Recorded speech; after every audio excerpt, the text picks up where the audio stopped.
From the very beginning of civilization, human beings have been faced with the same timeless question: how do we know what is true?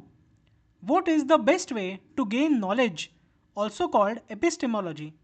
Every culture developed its own answers, but ancient Indian thinkers approached this question with extraordinary depth and clarity. Instead of assuming that knowledge comes from only one source, such as sensory perception or logic, they observed human life carefully and concluded that we arrive at truth in many different ways.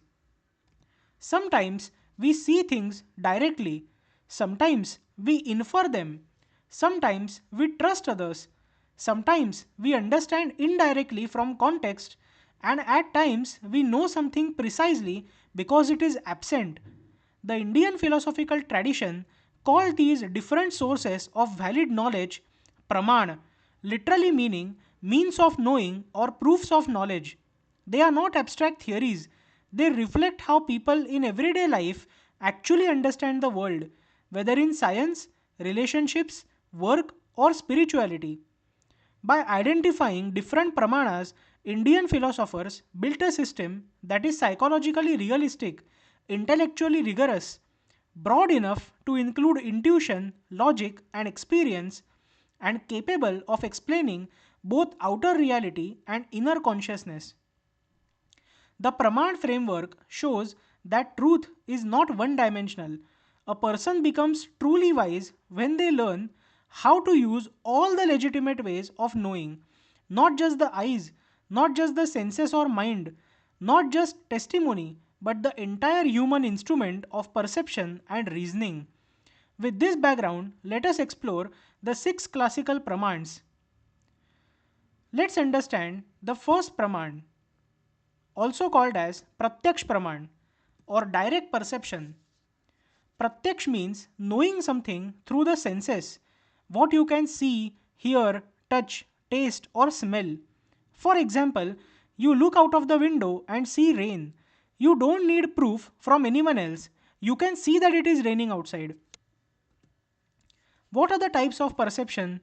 One can be external, which is through the five senses, and another is internal, which is awareness of emotions, hunger, pain, etc. So, if you say that I am happy, you have not seen happiness with your eyes, but you have felt it inside.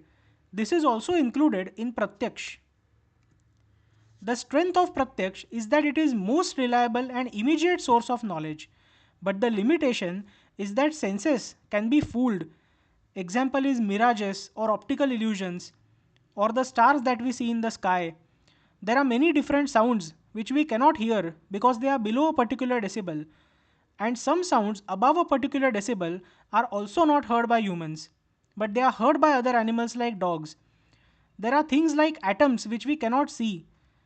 So there are many things, many forces in the universe which have been proven to be true, but they cannot be seen, heard, or sensed through the five senses.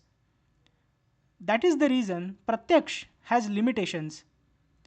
Let's understand the next one, which is Anuman, also called as inference or logical reasoning. This is knowledge based on logic, not direct perception. For example, you see smoke on a hill. You have not seen the fire, but you conclude that there must be fire because smoke cannot exist without fire. This is Anuman, reasoning from cause to effect or effect to cause. Another example is a doctor checks symptoms and infers a disease.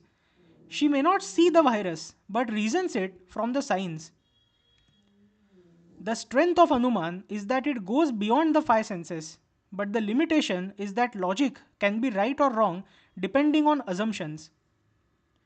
The next one is Upman or comparison or analogy. Upma is knowledge gained through similarity. For example, someone tells you that a wild cow looks like a cow but lives in the forest. Now you have never seen a wild cow before, but later you go to the forest and see an animal similar to a cow. So you conclude that this must be the wild cow. You got knowledge through analogy or comparison. Let's understand an everyday example. A child learns what a keyboard is by comparing it to another keyboard. The strength of Upman is that it is easy way of learning unfamiliar things, but the limitation is that similarity can be misleading. For example, if you say that a giraffe is like an elephant with a long neck, it can be confused with a camel. That is the limitation of Upman. The next one is Shabda or verbal testimony. This is knowledge gained through words of a trustworthy source. For example, you have never been to Antarctica, but you believe scientists when they say that snow is present there because you trust their expertise. In Indian philosophy, two types exist: everyday authority, which is doctor, teacher, expert, parents, etc.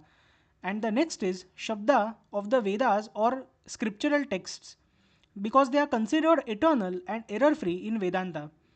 This is the basis of education. Most of what we know is through reliable testimony. For example, when your teacher teaches you that 2 plus 2 equals to 4, you don't question the teacher because you believe that the teacher is the correct authority. When you go to a doctor and he prescribes medicine to you, you don't ask for proof because you believe that the doctor is an expert in his field.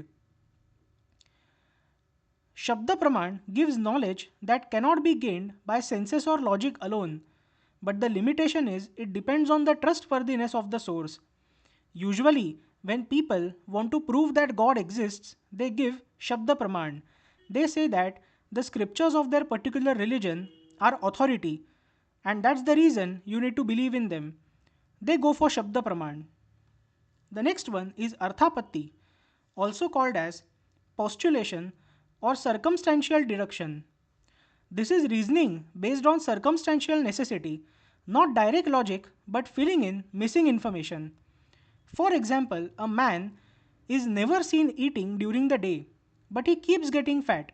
To reconcile both the facts, we conclude that he must be eating secretly at night.